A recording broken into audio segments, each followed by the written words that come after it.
What up, world, and welcome to another episode of Beer Talk Now. I'm your host, D. Neal, and on today's episode, I'm here in Richmond, California, the Rich, with Jamie Waldear and Waldear Kegerators. Jamie, how you doing today? Bro, no problem. All good. Man, this is a great time. First and foremost, cheers to that. Come on, now we got the Kegerator going. Heck Life yeah. is good. It's nice to have it at work, man. All right, shout out Original Patterns for that. That's a nice hazy. I got some citrus in there, definitely. Yeah, that's almost, nice. Almost like some orange tangerine peel a little bit. But right now we are going to talk about Kegerators, man. And this thing is a beautiful work of art. Like, your dad's shop is crazy. And I got your section right here. Shout out to the promo of yourself. Come on, you got to get it right. The t-shirt game. got the mug. I mean, got the pint glasses. He's winning. Normally it's not this clean. Hey, it's good enough. You got a lot of stuff going on, so I really appreciate it. So let's jump into it. Let's talk about what got you into beer first before we even jump into Kegerators. Oh, I love that. Let's talk about the experience that you had with craft beer to get you into this level so we can then jump into the Kegerator itself. Yeah, okay. So if you come back to high school, I wasn't really into beer, and it was one of those things where you go to a party or something, you might play some beer pong, and I would always put my cups to the side. And I reflect back on it now, and I feel very bad about that. You know, that's kind of like, it's sanctimonious, you know, that kind of hurts me at this point.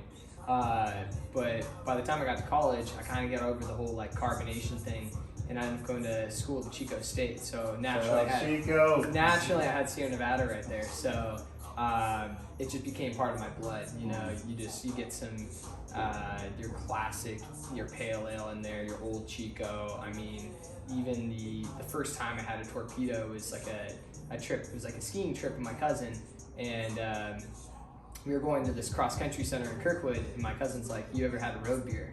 And I'm like, "No, what's that? Like, what's a road beer?" I don't know what is a road beer. I need to know what that is. Yeah, and they were laughing, him and his friend, and so they passed me back a torpedo, and it was still to this day, I swear, the most bitter thing I've ever drank in my life. And I was like, dude, I love this. Somehow I love this. You love, and that, so the torpedo's IPA, am I right on that? Or? Yeah.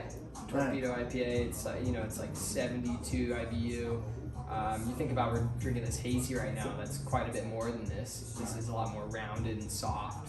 Yeah, and it still has a little bit of the bitter notes to it. Definitely can get that, and not bitter in the sense of on the tongue sitting there too long with the alpha acids, just lightly. But no, I like this. So shout out, like I said, shout out Original Pattern. So you get the torpedo, you're drinking that, and Sierra Nevada is what a lot of brewers who are in California, a lot of home brewers talk about quite frequently, especially in the times prior to 2017 when craft beer seemed to just explode out of nowhere. They were early 90s and things of that nature. It was like, yo, you have Sierra Nevada, you have a Guinness, you're like, what the hell is this? Like, what are we drinking? So that's great. So from there in that road trip, what other experiences for you were like craft beer could be something for your life outside of just drinking? So I mean, obviously growing up with that was really cool, and then coming back to the Bay Area during like the summer and doing the breaks and stuff, it was awesome to have other breweries be quite compelling within like the craft beer market, like Lagunitas. And so once my mom got a hold of like, oh, Jamie's drinking like good beer now, she's like, okay, let's get some IPAs in here. Shout out to mom saying you're drinking good beer now. Which is interesting because she was only drinking like Mexican lagers and wouldn't really differentiate herself. But she liked that I was getting into it, so I think she saw the need to support, as moms do. And shout out to all the moms. Yeah, honestly. And so then that was like kind of the beginning of like this beautiful journey of like, oh cool, there's such good beer here and there's such good beer there. There must be good beer elsewhere. That's right, everywhere. So then I was like, oh damn, okay. So my last semester of college, I decided to study abroad in the Basque Country in Spain. And so going over there, I was like, okay, I like this substance, but am I gonna find this in a place that worships like dry cider and sparkling dry wines and stuff like that? Can I find this here? And it turns out I could. And there was this brewery out there called Basqueland Brewing. At the time, they were Basqueland Brewing Project, BBP, and they had this beer called Imparable, which in Spanish means unstoppable. I like that. Yeah, that. it's really cool. It's really cool, and it really felt that way. And so I drank that in at my friend's craft beer shop, which just turned out to be, a couple meters from where I lived. And so at Caña Bicaña, I could get a pint of that, and it was just sensational. I was like, man, they got this everywhere then. If I'm in this small, niche place on earth, I bet this beer is everywhere. And so it just began a journey. And so for a few years, I just started traveling around, like I said before, just coming home, saving up just enough to keep going, and then continuing my journey. But what was amazing is the people that I met, and the way I met them was just going to a pub and just going and start talking, and soon enough, you know more about the history and the culture than you ever would. If I didn't have that sip of a craft beer or any beer that they're drinking, then I wouldn't really understand where I am and who I'm talking to. Yeah. That's good. So leading into another question that segues from that question. Yeah. And that answer is, what differences did you notice coming back from Spain and coming here in the States and having this experience of beer gardens and craft beer being where beer itself was a social drink? What differences did you experience, and what made you want to do something about it? Yeah. So it was cool. When I came back, I was like, okay, cool. I really like beer now. And I very much know this.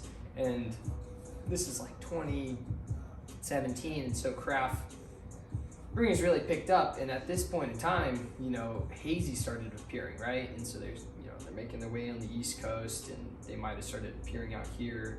Fieldwork was one of the first. And right before the end of my trip, I was drinking this substance, this hazy, but it's an IPA, and I couldn't believe it, by Lerverg and Tool, a couple Scandinavian breweries, and Mikkeller out in Denmark and stuff. And I was just like, this is crack. This is the best thing ever. Not that I've done crack, but I'm just saying it was incredible. And I got home, and then that's when I really discovered Fieldwork. And I was like, oh my God, they're using this hop. I've never heard of it. I probably could count 3 hops in total I knew, but I was like, wow, Enigma. What is this Enigma? And so seeing this and tasting this, it just transformed things. And I had a bunch of friends come visit me from New Zealand and then from the Basque Country and stuff, and they were like, oh my, we don't have this out not where we live, Mike. This is amazing. This stuff is crystal incredible stuff.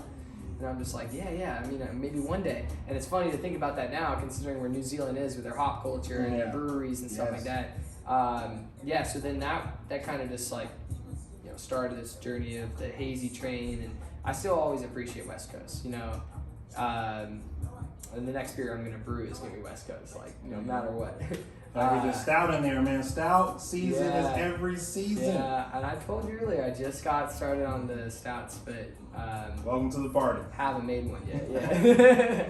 It's good times when you make one. I'm looking to make one myself. So yeah. Now with that, with the friends that you made and visiting these other countries or that met you in Spain and different places like that, how have they communicated with you about their beer culture and the changes that happen when they tasted it? And do you communicate with them? Because one of the things that I definitely I'm always interested in is how the knowledge or the experiences that you have shape someone else and what they do. So I wanted to know, did they start home brewing themselves, or was it more so that's great while I'm here, Jamie, and I want something like that, but I'm not going to be the home brewer. What was that like?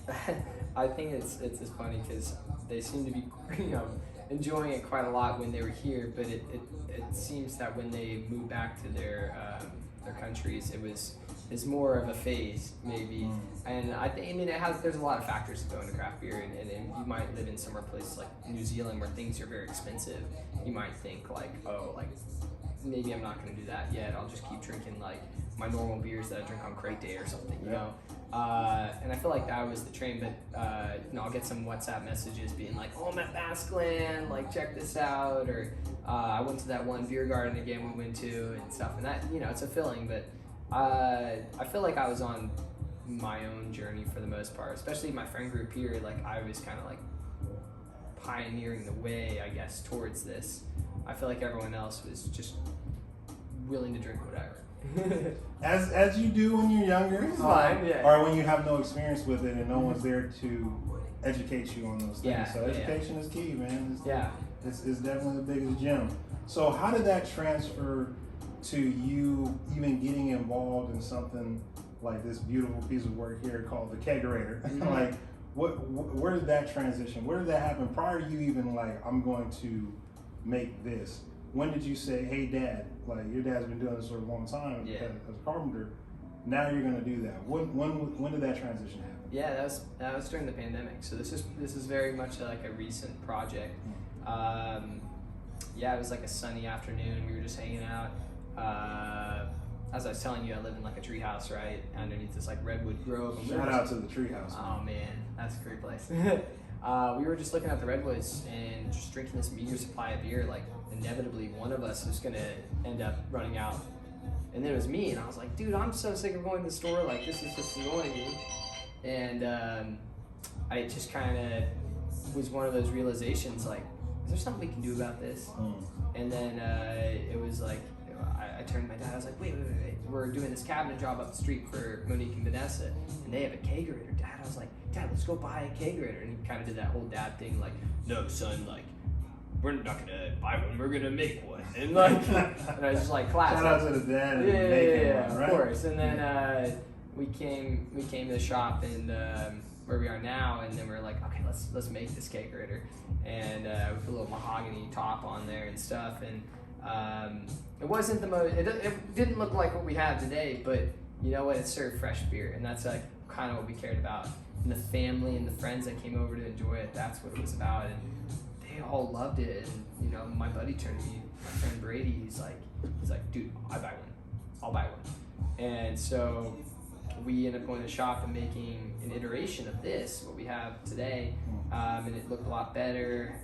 At that time, he actually made the door rather than these panel doors that we buy, because it takes too long to make them, and they do a great job. Shout out Dutchman Doors, they do amazing work. Shout out to Dutchman Doors. Yeah. Shout out to your dad for making the door I yourself know. first. And he's probably giving you shit about it, like, he's probably like, hey, make their own damn door. Yeah, he's like, you don't know how to do that. But yeah, we put it together, and it looked so good, and everyone was like, dude, you should check this out a little more. And so then I was like, okay. And so I looked into it, and I was like, okay, let's get some licenses. Let's do this. And I figured this will be a cool COVID project that ended up becoming and blossoming into this great business that we have before you. And it was just a fun journey. And I want to get it straight. I'm not reinventing the wheel here. I'm not creating the Kegerator. My whole job was just to try to make it a little more stylish than the typical Kegerator you might get. Come on, man. We're talking about wood grain. Yeah. And as far as we understand, we're the only people in the U.S. doing it. I mean, these beautiful varnished teak tops. That's a sustainable wood from Indonesia. Matching tap handle. It's a lot of work that goes in just to make the tap handle. It's on casters, so you can roll it around. And as I did with the other one that we have over there. It's for a customer. No, this is nice, man. And again, we met. Shout out to East Brother Brewing Company. Shout out to Steven. Shout out to Jamie, the other Jamie. shout out to Paul and John and the rest of the team out there. For this though, how do you, when you're resourcing? I mean, when you're getting your resources, your raw materials, like how do you look at that? Because you just said sustainable wood here. Like, what is it? What are you looking to bring to the Kegerator? And you're not saying again reinventing the wheel, but what aspect of it are you bringing to make it something where it's a standout piece like this? So most people wouldn't think a Kegerator would be something that stands out, but that this top stands out. Yeah. I think part of the original mission was just like we need to keep it within the realm of sustainability, and that's the whole thing. I mean, you buy a larger quantity of beer, you're able to cut costs as well, but you also save on like the amount of waste that you're producing. You know, you buy cans and bottles, and I'm not saying like I don't buy cans or bottles these days, but it definitely greatly reduced the amount that I do, because it's really nice to get these kegs that last for like 30 years. The keg shell itself, and you just throw it in there, and it's just like very easy CO2s, chill, very sustainable. But in terms of the raw materials, like my dad kind of had the connections for that, so it was easy to be like, oh, cool, we go to Moore Newton for some wood, or we'll go to McBeath and get some unfinished plywood that makes the body of everything. Yeah, it was all kind of set in stone, I guess, by my dad to be like, hey, if you want to do this, this is where you go, you know. For you, like when you were utilizing this and starting this off, what did you want to accomplish as far as simplicity, or what was it? Because I mean, most people just like, I'm gonna buy a kegerator, whatever. I'll go Home Depot, whatever the case may be. What again? Sustainability is one. What was some other aspects that you were looking to make this kegerator meet the vision that you had for it? Yeah. Well, I mean, it had to be something that when you walk into a room, people go, oh, what's that over there? You know, before you've even said anything about it. It's got to have that concept, and it's also one of these things that has to match your cabinets. I mean, a lot of people get stiles and railings like we have here, and that's just kind of like what I wanted to do within the Kegerator realm. And like, sure, you might be able to pimp it out more and go 3 on each side of these like doors and stuff, but it needs to like fit in its own element, and I think that's what it does now. It has that one center face, it has the 2 sides, and it has the back. And the back you just throw on a wall. It doesn't have to be glamorous or anything like that. So I wanted it to just be very, very simple in the design, kind of like the Apple designer and Johnny Ives and stuff. I mean, he looks for simplicity, and that's kind of what I'm going for here. Not in the same realm with his work, but you know. Simplicity is key. Yeah. So business-wise, let's talk business-wise, because again, you're talking about the amount of time it takes to just make the handle, the matching handle to the wood grain at the top.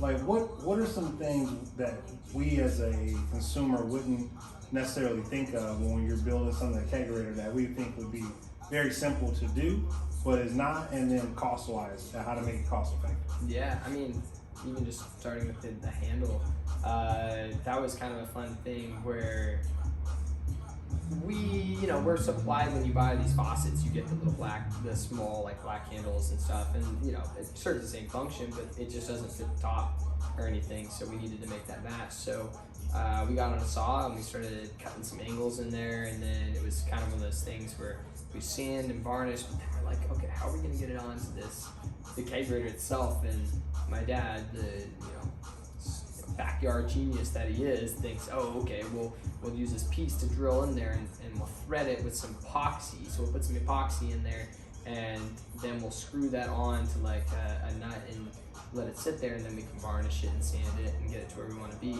But it just turned out that it worked. It was a really good idea, and so that's how we make these handles. And there was a bottle shop, it's a wine cellar in Castro Valley called Cordial, and they had a location in San Leandro, but they opened a new one in Castro Valley. But they hit me up, and they were like, they've known me for years.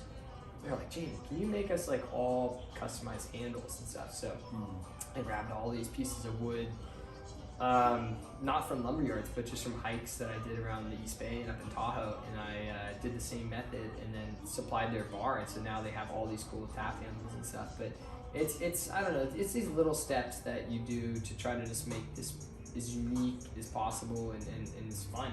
I mean, it's cool pulling a handle that came from 5,000 feet up, and it's like this cool, it got little worms in it and stuff, Tahoe branch, pine, yeah. Like I definitely gotta get you to make me a handle of the BeerTalkNow logo, just as a project for you. Like, let's see what he can do. Let's go a step up. Let's do the whole Kegerator. No, we're gonna do that too. Now, that would be a fancy one. You give me the Kegerator with the BeerTalkNow logo shaped on as the top part right here. We can do it. Let's make it happen. Yeah. Let's make it happen. We're doing that. BeerTalkNow community. I'm not just saying it for the camera. We're about to get this going, man. That's what I'm talking about. We understand the handle takes a while to match and everything like that. What about the entire unit itself? Like, how many hours or time are you spending to make it? I understand you got the door, which you're not necessarily going to customize like your dad when you first made it. But what's the time? What's the overall? You already talked about cost as far as resources, because your dad has that connection, and plus his shop is I mean, I should zoom the camera around, but this thing is crazy. He's dealing a bookshelf right here, 2-wall bookshelf. So, like what are we looking at time-wise? What are we looking at labor hours? Yeah. I mean, I can fulfill an order in a week. And there's definitely like a lot that goes into it. I mean, we have all our raw materials, like you mentioned, many different saws and various things we use at our resource. You know, that go into the finished product. Everything has their steps. So like the first day, you're cutting things, and the most efficient way to do it is if you cut things to make multiple Kegerators, because you have everything in place. And that's one of those things that I know he's going to listen to this and be like, yeah, you listen. Because that's true. And you want to do everything at once. And so that first day might just be cutting. And once I get these big pieces to cut, it's like, oh, cool, we need to put a finishing edge on it. So that when you open the door, you can see this finished edge. Go ahead and open the door. I know you can't really necessarily see that on the camera. Yeah. And then you got the refrigerator. Yeah, and so that finished edge, I mean, it needs to be sprayed. And so we have to, it's not the same as like regular shelves that we put in, which is like an adhesive strip that you might throw on there and then cut it down. We had to do a special type that's a little thicker, so we have to put it in some clamps too with some glue. So it's like, you got to do that, and then that takes, 15 minutes to dry and stuff, so you got to figure out something else to do in that time. It's all about efficiency, right? And so in that time, I might start making tap handles and whatnot, and then you take all your raw materials, and then you start cutting down again into the right sizes, and then it's the building, and that's the best part. If you ask any woodworker what's the best part of the business, some people might be a little complicit in their ways, and they might be like, willing to sand all day or do something like that. But it's building. It's actually making the contraptions, like the jockey box in the background. Like that was so fun to build, and that was kind of like a new experiment for us. Just I'm looking at that, right? It's cool. Nice. Yeah, so figuring that out, it's fun. It's really fun. Now, have you had anyone request for like a multiple keg handle? Multiple tap handle? Because I know that's something that like you don't want to have it all over the place. But have you done a customized job like that where you have to do a bigger unit where you have 2 Kegerators? I've actually done dual tap for the same size fridge. Oh, nice. Which you can only really do if you're doing specifically home brews, because of the size of the keg shells itself. We have a dual tap at home, but we end up carving out the refrigerator itself. And like you look inside of it, it's the worst looking Kegerator in the planet Earth. Like it's terrible. And I wouldn't suggest that to anyone, but we have done that. And if someone asks me that, which is always a question, it's like, oh, my wife and I don't drink the same beer. We want to have 2 different types of beer on tap, and I'm like, that's awesome. I just say, yeah, cool. We just need to get a bigger refrigerator, and it's going to cost a few $100 more because it's a big price gap and stuff. But that's no problem because we can build out all the dimensions. I can custom order the door to be that big. It's no worries. Gotcha. Yeah. So a couple $100 more to get your Kegerator the way that you want it. Shout out to the Kegerator life. So let's talk marketing. Let's talk sales. Let's talk. Again, this company is what, a year old, 2 years old? Yeah, it just turned a year. Just turned a year because you started in the midst of the pandemic. Yeah. What are you looking at for yourself? Are you looking at just breaking even right now? Like, how do you market yourself? Outside of, I saw you again at East Brother Brewing Company, so shout out to Steven, taproom manager there. What are you doing to get people that are more interested in getting their own Kegerator? Yeah. And what's your baseline cost? Yeah, okay, cool. Just proud of this accomplishment, but I broke even not too long ago, so congratulations to that one. Right? That was pretty awesome. I mean, it's cool to put my degree into work, and so I studied business entrepreneurship and small business management, and had no idea what I was going to do with this. It just seemed like a cool degree at the time. To put this into work has been fun, and I minored in marketing, and so that came into play. And like my aunt was a big support system in the beginning of this, and she's on the PR side of things, and she has her own business. And shout out to Auntie, man, the whole family. Really trying to do their own thing, for right? real, love it. Yeah, and so we were in our garage just doing brainstorming sessions, for weeks at end. with these giant Post-its and writing all over it. And I had my assignments. I'd go home, do the research. That was really fun. And then it was just a matter of time frames and execution, how to acquire these licenses, where to get these marketing materials from. Like, where do I get shirts from? Like, where do I get a banner from? I mean, everything. It's all these little details and getting these custom logos. Come on, like, man, get the everything. logo. I got the glass almost empty, so yeah, the logo. I mean, I love the logo and it's really cool and I love the glass, but if I could tell myself in the past, don't go to this site, go to this site, because you're gonna pay too much. I mean, that's what happened. So every time someone breaks this, it's like I cry. Which my friend, who, shout out to Brady, was my first customer, very supportive friend. He broke 2 of these, and I was just like, well, you brought the Kegerator, so it's okay. That's a good friend to have right there. Yeah, Always exactly. wanting to support. So shout out to all the homies, all the family that is not blood that supports you on that one. No, so big time.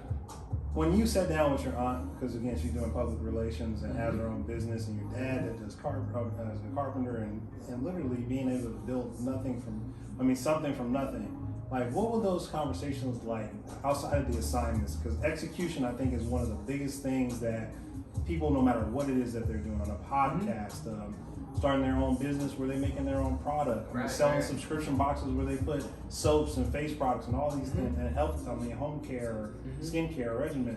Like, what were those steps for you? What kind of inspiration or what type of drive did they give you, or what type of encouragement did they provide for you to make you just keep going? Yeah, I mean, they were amazing, super supportive the whole process, and like my dad was willing to let me have some of his raw materials to build things and stuff, and like, you know, I'm probably in debt to him right now to this day. Right. Hold it down, Dad. Hold it down. Yeah, very, very kind in that manner. I mean, my aunt gave hours of her time to help me out with my business when she was trying to run hers and figure it out during the pandemic. I mean, we were all kind of figuring things out in our own position. But like the support system has been amazing, and I'm trying to understand your question right now, but I feel like it's like one of those things where everyone had their own key element to play and to add into this, and I don't think it would have been impossible, but I don't think it would have been easy at the same time if they didn't add that element in. You know, shout out my mom. Drinking the beer when I brought the Kegerator. Drinking the beer. She comes to every event, every farmer's market, you know, everything. I put out a Facebook invite last night for an event at Beer Bottle that's coming up on Saturday. Shout out Beer Bottle, man. Amazing. Come on. I've been with them like this whole journey. They've been incredible. They always have cakes available. Even during this time where we saw this incredible shift where they were kegging, you know, maybe 90% of the beer and canning 10%. It's now canning 10% or canning 90% and then kegging 10%. But they've always been very supportive and happy, and I've kept good connections with them and stuff, so they're helping me out. I really appreciate Beer it. Bottle, shout out to the whole squad whose names, I'm just trying to get everybody's name in my head because it's been so long since they gave me a jacket, gave me, you know, so many different things right there. So really cool. They're they're environmental friendly as far as like what they want to do with the farmers, who they give their spent grain to, make jerky and all that. Yeah, like I was just asking about it. All of them are great people. So I'm glad that they reached out to you because again they see you as an entrepreneur doing a business, and that's good. And you answered the question. Like, I was really just trying to get that support system that you had and how they elevated you so that you didn't have doubt or you didn't really fiddle your thumbs or procrastinate on the things that they knew you could do.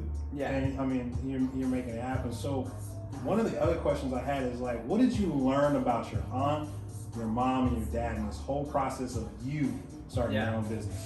Dog, it was respect. Like, I just have more respect for them. They're just so willing to be themselves, like within their own respective position, and to just try to figure things out and have fun with it. And I think that's what it all came down to. Is my dad has his business, my aunt has her business, and my mom loves me. Shout out to mama, man. Yeah, of course. And I mean, everyone played their part beautifully. I don't want to be too contrived in this, like thinking that they had to fulfill this role to help me achieve this and stuff. But honestly, I wouldn't be here if it weren't for them. So it's really cool to see this all come into play. And I mean, I'm proud of where I am right now, and I'm proud of like where they are and stuff. And I just have a tremendous amount of respect for the work that went into what they've been doing. So it's been cool. It's been fun. Now, with that, what did you learn about yourself in this whole journey from the beginning, saying I'm gonna be an entrepreneur, and actually doing it, and that process all the way to being able to break even, where you could tell your dad, I broke even. And he probably was like, hey, all right, great, man, go get some actual revenue. Exactly. But what did you learn about yourself? I kind of felt like I was just like lazy and not content and just willing to just. I feel like it's how I looked at college for a long time, and it was kind of one of those things where I was just kind of like just getting by, you know. It wasn't until like I hit entrepreneurship, that program, I was like, this is amazing. Like, this is such a cool program. This is where I see myself. And it took years for me to realize that. But I think what I learned was that this is what I'm supposed to do. I'm supposed to be doing this at this moment, right now in history. Like, I'm supposed to be trying my best to make a little impact in like a really cool community.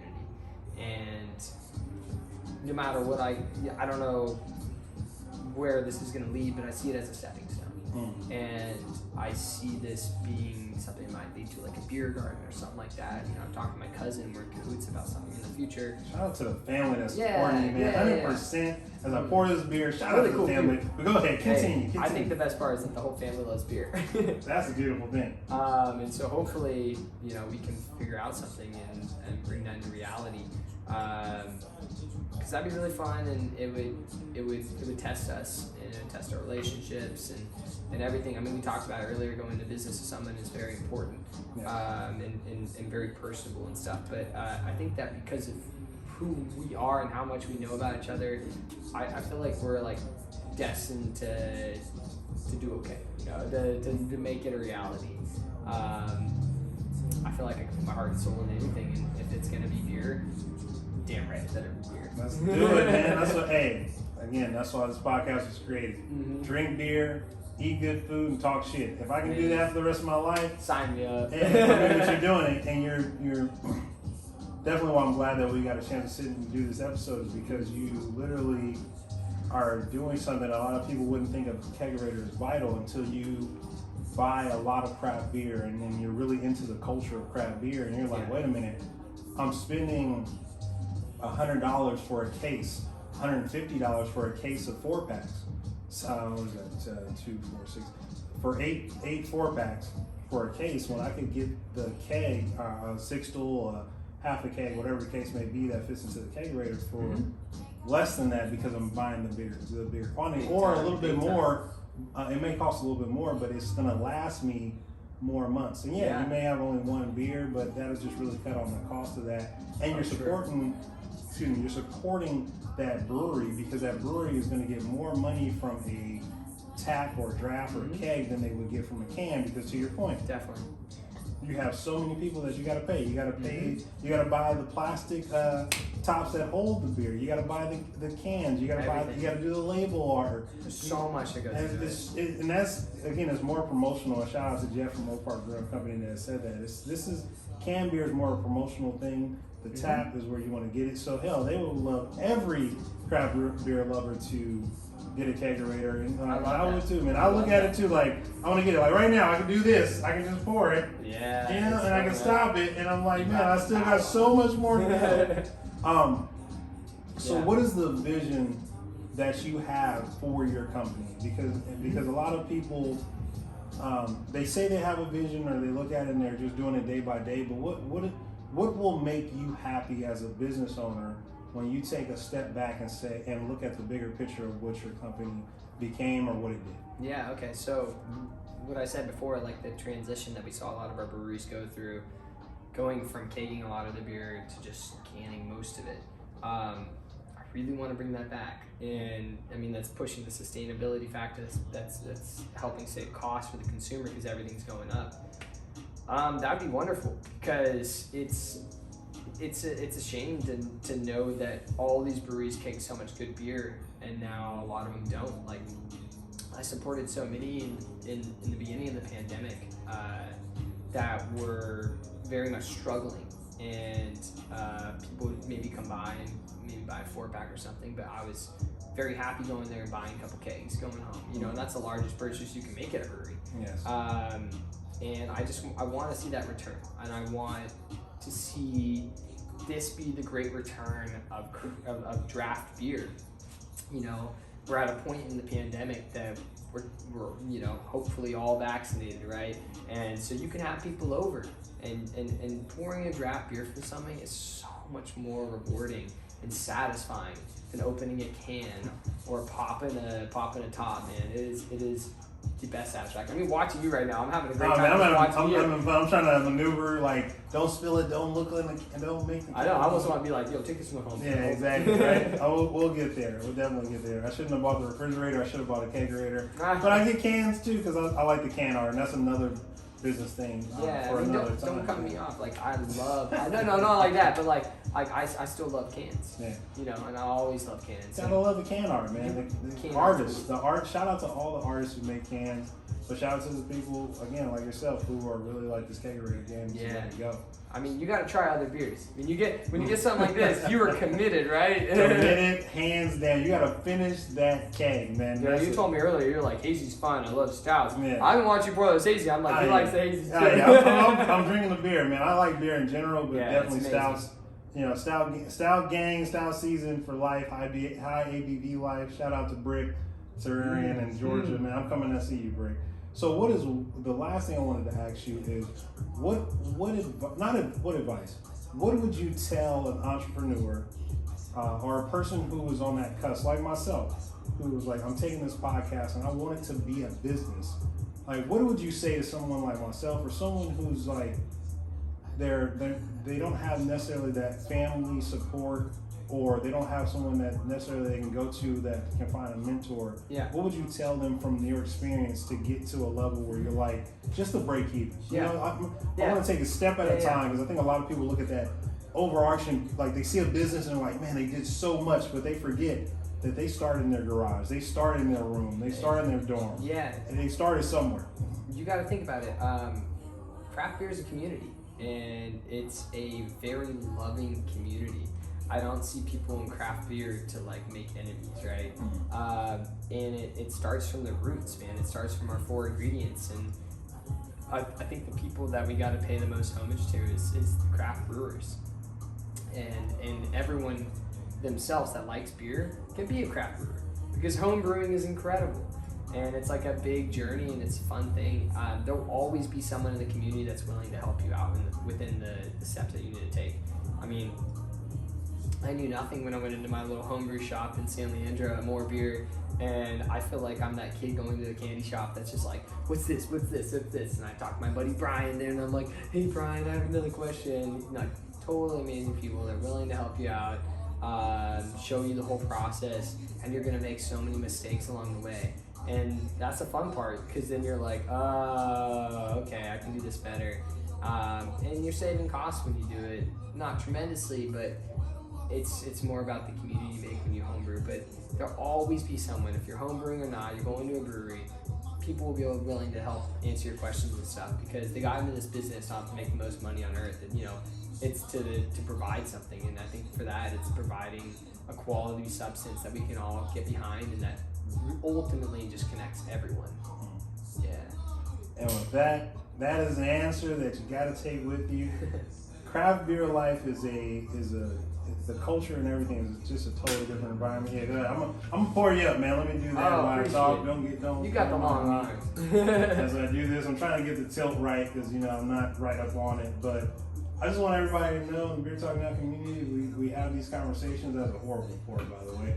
And you're gonna see that. You're gonna see. Look at this. Let it pour over. I hope it does. No, don't go over. Just let it sit for a while. But hey, Jamie, thank you very much. I think that this is something that, again, entrepreneurship, craft beer is a business, and you still want to have fun with it. You still want to be invited to the party, which craft beer, as you said, as a gathering, as a culture, always brings anybody in, no matter who they are. And I just want people to take it as a business and not just think that craft beer is a bunch of white guys with beers and fedora and a hat that do it. It's people who do it, and whether they're white or not, they are people who do craft beer and do every aspect of craft beer, from the can art to the kegerator to the can itself. I mean, like, come on. I mean, can van. Shout out to the other company that does Canon that's already started. It started with a W, and I apologize if I forgot your name, but yeah, I just had a great time, man. So yeah, my bad on that horrible pour. No, it's beautiful. We call it the three finger. The three finger. Well, Jamie, again, man, it was a pleasure. Beer Talk Now community. I'm drinking beer. What are you drinking? And I'll catch you on the next episode of Beer Talk Now. Cheers. And we're done, man. Hey, man, that was awesome. Yeah, man, come on, man. This is good. Now we get to drink beer, talk shit, yeah, I love in real it. life, you know? All right, so fuck the craft beer.